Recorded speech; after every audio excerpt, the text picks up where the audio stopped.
ఉత్తరప్రదేశ్లోని ఘజియాబాద్ జిల్లాలో ఉన్న కుమ్హెర్దా గ్రామం ఇప్పుడు దేశానికి ఆదర్శంగా నిలుస్తోంది.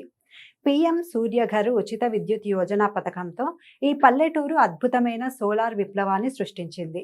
ఊరిలో ఉన్న 564 ఇళ్లలో ఇప్పటికే 200 ఇళ్లపై భారీ రూఫ్ టాప్ సోలార్ ప్యానెళ్లను ఏర్పాటు చేశారు.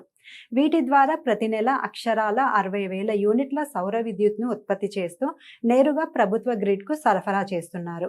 ఒకప్పుడు వేలల్లో వచ్చే కరెంటు బిల్లులు ఇప్పుడు కేవలం 200 నుండి 300 రూపాయలకే పరిమితం అవ్వడంతో గ్రామస్తుల ఆనందానికి అవధులు లేవు. ఇక్కడ అసలు సిసలైన ట్విస్ట్ ఏంటంటే 1.30 లక్షల విలువైన ఈ సోలార్ ప్లాంట్ ఏర్పాటుకు సామాన్యులు ఒక్క రూపాయి కూడా ఖర్చు చేయలేదు. ఇందులో 90,000 ప్రభుత్వ సబ్సిడీ ద్వారా రాగా మిగిలిన 40,000 కార్పొరేట్ కంపెనీల సిఎస్ఆర్ నిధుల నుండి సమకూరింది.